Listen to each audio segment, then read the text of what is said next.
বিএনপির সঙ্গে আতাতই আওয়ামী লীগের শক্তি মোটা অঙ্কের অর্থের বিনিময়ে এলাকায় প্রবেশ করলেন আওয়ামীপন্থী ইউপি চেয়ারম্যান। হোমনা টিভির ডেস্ক রিপোর্টে দেখুন বিস্তারিত। 20 দিনের ব্যাপক সহিংসতায় প্রায় 300 জনেরও বেশি মৃত্যু এবং প্রবল গণ আন্দোলনের মুখে স্বৈরাচার সরকারের প্রধানমন্ত্রী খুনি হাসিনা গত 5 আগস্ট সোমবার পদত্যাগ করে দেশ ছেড়ে পালিয়ে যান। এই সময় সেনাপ্রধান জেনারেল ওয়াকার উজ্জামান একটি অন্তর্বর্তীকালীন সরকার গঠনের পরিকল্পনা ঘোষণা করেন এবং প্রতিটি মৃত্যুর তদন্ত করার প্রতিশ্রুতি দেন। ছাত্রদের বিক্ষোভ শুরু হয় সরকারি চাকরিতে কোটা পদ্ধতি নিয়ে, কিন্তু সরকার সহিংসতা দিয়ে ছাত্রদের দমন করার চেষ্টা করে। এই সময় সাবেক প্রধানমন্ত্রী শেখ হাসিনা আওয়ামী লীগের সকল নেতাকর্মীদের মাঠে থেকে ছাত্রদের দমন করার আহ্বান করেন। শেখ হাসিনার আহ্বানে আওয়ামীপন্থী অনেকেই সাড়া দিয়ে সাধারণ শিক্ষার্থীদের উপর চড়াও হয় এবং বিচ্ছিন্নভাবে গুলিবর্ষণ করে অনেককে হত্যা সহ হতাহত করে, তাদের পরিবারের উপর হামলা চালায়। তেমনি একজন আওয়ামীপন্থী ও আওয়ামী লীগ নেতা ব্রাহ্মণবাড়িয়ার বাঞ্ছারামপুর উপজেলার 3 নং দরিয়া দৌলত ইউনিয়ন পরিষদের চেয়ারম্যান ABM মাহবুবুর রহমান উজ্জ্বল, আওয়ামী লীগের একনিষ্ঠ কর্মী ও আওয়ামী নেতা ABM মাহবুবুর রহমান উজ্জ্বল বিগত ইউনিয়ন পরিষদ নির্বাচনে অংশ নেন। ক্ষমতার দাপট দেখিয়ে এবং কালো টাকার প্রভাব খাটিয়ে হন ইউপি চেয়ারম্যান।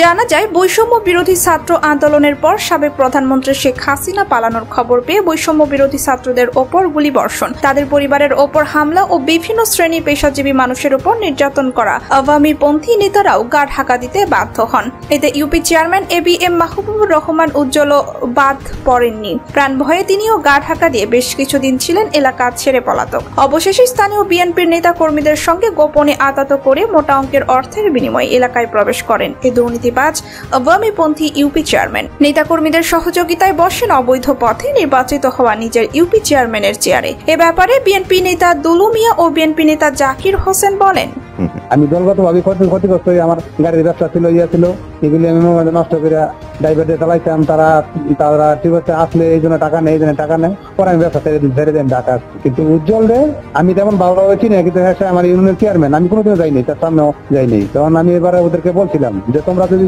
2-3 দিন তারা বসায় থাকো, হ্যাঁ চেয়ারে বসলে আমি লাঠি ফেলাই দিব, তোমরা আসো কোনো লোক দৌড়তে আমি চেয়ারম্যান লাঠি ফেলাই দিই, আমার কিছু কইবা, তো তোমরা এত বড় দুঃসাহস কই পাইছো। এখন আমি কালকে আমরা এটা নিয়ে বসবো, বুঝছেন, বসলে বিস্তারিত আমরা জানতে পারবেন। অনুসন্ধান সূত্রে জানা যায়, বিএনপির নেতা ও দরিয়া দৌলত ইউনিয়ন বিএনপির সাবেক যুগ্ম সাধারণ সম্পাদক রুবেল মেম্বার, দরিয়া দৌলত ইউনিয়ন যুবদলের সাংগঠনিক সম্পাদক শাহজালাল মোক্তার ও বিএনপি নেতা হক সরকার সহ বেশ কয়েকজন বিএনপি নেতা মিলে একটি গোপন বৈঠক করেন। বৈঠকে মোটা অঙ্কের টাকার বিনিময়ে ইউপি চেয়ারম্যানকে তার চেয়ারে বসিয়ে দেন। অভিযোগের বিষয়ে জানতে চাইলে ক্ষিপ্ত হয়ে দরিয়া দৌলত ইউনিয়ন বিএনপির সাবেক যুগ্ম সাধারণ সম্পাদক রুবেল মেম্বার, বিএনপি নেতা হক সরকার এবং ইউনিয়ন যুবদলের সাংগঠনিক সম্পাদক শাহজালাল মোক্তার বলেন, আমি বিষয়টা হলো আমরা দোকানে বসে রয়েছি, চেয়ারম্যান সাহেব এলাকায় আসছে, আসার পর আমার একটা ফোন দিল হক সরকার সাহেব, ওনার আত্মীয় উনি বলছেন চলো উনি একটু ভয় পাইতেছে, আমরা একটু বরিশালে যাব। বরিশালে গেলাম, আমরা 7-8 জন অটো দিয়ে গেলাম, যাওয়ার পর ওনার সাথে বসলাম, বসে একটা চা খেলাম। আমরা বলে আসলাম যে আপনি পরিচয় চালান, আমাদের কোনো আগ্রহ নাই, কেউ যে আপনাকে মারবে কি জন্য, মারা কোনো ফস্তে ওঠে না, কারণ আপনি চেয়ারেন মানুষ, এলাকায় থাকবেন, এই কথা বললে ওনাকে চাকে আমি চলে আসলাম। যেটাকে আমি জানি বা আমরা দোকান থেকে আমি ওনার প্রায় আধা ঘন্টা সময় দিলাম, ওনার কাছে বসে সম্পূর্ণ মিথ্যা বানোয়া যারা বলছে তারা মৃত্যু, এই মৃত্যুতে আমি আশা করি আইনে হাতে বিচার করা হোক। কেন মিথ্যা কথা বললো তার, আমরা কোনো এই টাকাও নেই নাই, তার কথা বলে তার এটুকুই বলছি, সে বলছে আমরা একটু চেয়ারম্যান সাহেব মেম্বার সাহেবকে আসেন, ভয় পেতেছি, এলাকার মানুষ আমার একটু হুমকি। আমরা গেছি ওনার যে একটু কথা বলার জন্য যে আপনি চেয়ারম্যান করবেন, আমাদের কোনো আবৃত্ত নাই, আপনার কাজ চালিয়ে যাবে, এইটুকুই আমরা বললাম, তাকে চলে আসছি। তার সাথে কোনো আমাদের রেঞ্জে নেওয়া নাই, বেশ কথা হয় নাই আমাদের সাথে, এবং গ্রামবাসী প্রত্যেকে এখানে ছিল 7-8 জন লোক। আমরা সময় ছিল মাত্র 10 মিনিট। আমাদের দাবি হলো যারা এই কথাটা বলছে তারা আমরা বিচার চাই, তারা মিথ্যা কথা কেন বলবো, উপযুক্ত বিচার আয়তা আনে তা বিচার করবো। আমার বিচার দেওয়া উচিত। বিনীত আবেদন থাকবো এই বিচারটা যেন সঠিকভাবে করে এবং তাদেরকে বিচারের আওতায় এনে তাদের বিচার করলে অদূর ভবিষ্যতে আর এই ধরনের ঘটনা বা এই ধরনের মিথ্যা বানানোর কথা হবে না। আসলে আমি মুক্তারি পরিষদে আমি প্রায় ভূমি অফিস এবং চেয়ারম্যান অফিসে একই পাশাপাশি ইউনিয়ন ভূমি অফিসটা ইউনিয়ন কাউন্সিলের একটা রুমে বসে। এই সুবাদে আমার আসা যাওয়া আছে, কিন্তু কোনায় এলাকা ছাড়া এদের তথ্য আমাদের কাছে এলাকা ছাড়া থাকতেই পারে, কিন্তু আসলে কোনায় যায় বা দূরে দূরে আসছে ইউনিয়ন পরিষদে আসছে এটা আমরা অবগত ছিলাম না আগে। যখন চেয়ারম্যান সাহেব আসছে, আসার পরে দেখলাম যে চেয়ারম্যান সাহেব আসছে, এই এতটুকু জানি। দলীয় প্রভাব খাটিয়া আমরা একটা লজেন চকলেট খাওয়ার লোক কিনে আমরা আরেক হচ্ছে চেয়ারম্যান সাহেব আমি ভবিষ্যতে আসছে, আমাদের কোনো এটার সাথে জড়িত না। ওনার কীভাবে আসতো কী নেন, আর যদি মূলত তথ্য প্রমাণ পাক হতেন, এটা আমরা যে বিচার চাইবে, যে বিচার চাইবে তার আমরা উপযুক্ত বিচার মেনে নিব। বিচার জানা আমরা শুধু যেহেতু আমি আসি, আসার সুবাদে ডাক দিছে, আসে আমি যাইছি, গেলাম এই। কিন্তু টাকা পয়সা দিয়ে আসছি কিনা, কার সাথে কেউ নিয়োগ করে আসে কিনা এটা আমার জানা না, অন্তত আমার জানা হতে পারে। এই কথা এটা প্রভাকাণ্ড হতে পারে। আর কেউ ওনায় কি আমরা অন্য কারোর কাছে দিচ্ছি কিনা ওনাকে প্রশ্ন করতে পারে, আমরা আসলে এভাবে জানি। এটা তো একজনের আপনার যদি এমনি যদি কেউ দোষারোপ করে কিছু করার নাই।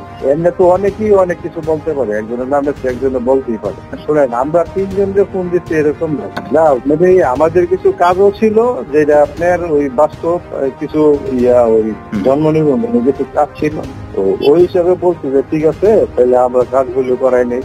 সেদিনগুলি যে ঘটনাটা ঘটছিল এটা ঘটাইছিল আপনার তখন তো চেয়ারম্যান না, তখন সে একজন কর্মী ছিল, জি আওয়ামী লীগের কর্মী, আওয়ামী লীগের কর্মী ছিল। রুবেল মেম্বার যেটা বললো, আমি ছিলাম না কি ওইখানে, তো রুবেল মেম্বার ছিল, এরা বললো যে না, উজ্জ্বল যথেষ্ট চেষ্টা করছে আমাদেরকে রক্ষা করে এবং উজ্জ্বল রক্ষা করছে, এরকম বলছে রুবেল মেম্বার। আর কি রুবেল মেম্বার ইনজুরি এবং ভর্তি হয়েছিল, মাথা আঘাত করছিল। আমি তো ওই টাইমে ছিলাম না, বুঝছেন। অভিযোগের বিষয়ে সাবেক সংসদ সদস্য ও বিএনপি নেতা আব্দুল খালেকের কাছে জানতে চাইলে দুঃখ প্রকাশ করে তিনি বলেন, আমি বলছি লোকজন যাচ্ছিলাম, হ্যাঁ 3 জন মিলে ওরা আসছিল, বসা ছিল। কিন্তু এটা নিয়ে আমরা এলাকার লোকজনের সাথে মিটিং করলাম, ইমিডিয়েটলি এটা প্রতিকার করার জন্য মিটিং করে এইসব বিষয় ইমিডিয়েটলি কোশ্চেনে ওঠে না। পরে must take action against the chairman why he has come here. আর যারা আনলো তাদের বিরুদ্ধে আমরা অ্যাকশন নেওয়ার জন্য বলে দিচ্ছি অলরেডি। বলবি আমরা যাওয়ার সময় আমার গাড়ি অ্যাটাক করছিল, আমি যেভাবে হোক বাইপাস আমার সামনে আসছিল, বাট আমাদের আমরা একটু বাইপাস করে গাড়ি চলে গেছে। বাট অ্যাটাক ওয়াজ দেয়ার, এটা অর্গানাইজড অ্যাটাকই ছিল। এটা মেনে নেবে, এটা মেনে নেওয়ার কোশ্চেন এটা। সেটাতে বললাম যে আমরা ওইটাকে করার পরে তো আমরা অল যে দুইগুলো ওই এলাকার লোকজনকে দিকে আমরা seriously action is immediately তোমরা বসো, how it happened, why he has come here, it should be immediately বিয়ে করেন। আর ওর বিরুদ্ধে দরকার হলে মামলা দিবেন আপনি, এই পর্যন্ত বলা হয়েছে। হ্যাঁ, আমরা বসে নাই, আমরা কাজ করতেছি, এটা করবো।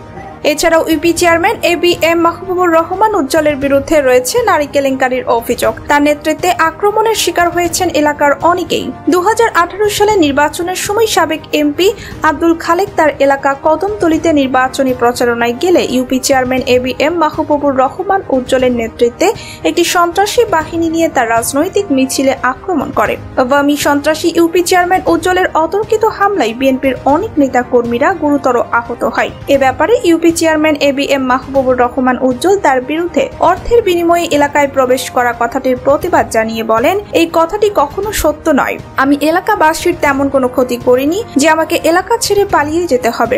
আমার বড় ভাই অসুস্থ থাকায় তাকে নিয়ে দৌড়াদৌড়ি করতে হয়েছে। সে সময় আমি এবং আমার পরিবার বেশ কিছুদিন ঢাকায় ছিলাম। এখনো পরিবারের অন্য সবাই ঢাকাতেই রয়েছে। এটি আমার বিরুদ্ধে একটি ষড়যন্ত্র এবং উদ্দেশ্য প্রণোদিত। আমি এর তীব্র নিন্দা ও প্রতিবাদ জানাই। আমি ইয়ে দিয়ে দিচ্ছি অলরেডি। হ্যাঁ, আমার যে বক্তব্য আমি দিয়ে দিচ্ছি রেকর্ড করে উনি নিয়ে গেছে। তোমরা যে প্রতিনিধি সাংবাদিক সাহেব, ঠিক আছে, এটা সম্পূর্ণ মিথ্যা এবং বানোয়াট। সবাই শুধু একজনকার, সবারই আমি বলছি আপনারা আসেন, আমি সবাই বলছি আসে চাটা খেয়ে আমি বসে কথা বলি। আমি নিজেই ওই জায়গার মধ্যে ইয়ে হয়েছে এবং এটা আমার গ্রামের লোক ছিল, আপনি ওনাদের থেকে তথ্য নিতে পারেন। আমি এটা কোনো কিছু হয় নাই, কোনো মামলা নাই, কিছু নাই। আমি কোনো তাদের বিরুদ্ধে মামলা করে নাই, কোনো কিছুই করে নাই। তখন আওয়ামী লীগ ক্ষমতায় ছিল এবং বিগত দিনে আমি যখন এই চেয়ারম্যান করার আগেও আমার কাছে ওই সত্যি কথা বিএনপি কেনা আওয়ামী লীগ কেনা আমার সেরকম না। আমি সব করে করি না, আমার এলাকার রাজনীতি আমি সবাই নিয়ে মিলেমিশে করি। আমার কাছে কোনো দলগত কোনো ইয়ে নেই। আমি 3 তারিখ থেকে ঢাকায়, আমার ভাই অসুস্থ, ওনার প্লাটিলেট 50 নামে গেছিল, তার ব্লাডের প্লাটিলেট 50 আমি ঢাকা চলে গেছি আমার ভাই চিকিৎসার জন্য। কিছু লোক আমি দেখতেছি, ইনশাল্লাহ এটা কিছু না, আপনি আরো যাচাই বাছাই করেন। আমার ইউনিয়নে যত নেতৃবৃন্দ আছে, আমি এদের কোনো কাজ করি না। আর বিশেষ করে এই যারা আছে ছাত্র আন্দোলনের যারা আছে, আমি তাদেরকে বলবো যে এই ধরনের যদি কোনো অভিযোগ করে থাকে, এই জিনিসটা সত্যি না মিথ্যা, সম্পূর্ণ বানোয়াট। আমি এই ধরনের কোনো কাজের সাথে জড়িতই না। না, আমার মনে না এখন অনেক অভিযোগ, এমন কিছু লোক আছে অভিযোগ করতেই পারে, যদি তার ইচ্ছা তাই সে করে, কিন্তু আমি এটা করি নাই। আমি জোর গলায় বলতে পারি এবং সেই আমার আছে ইনশাআল্লাহ।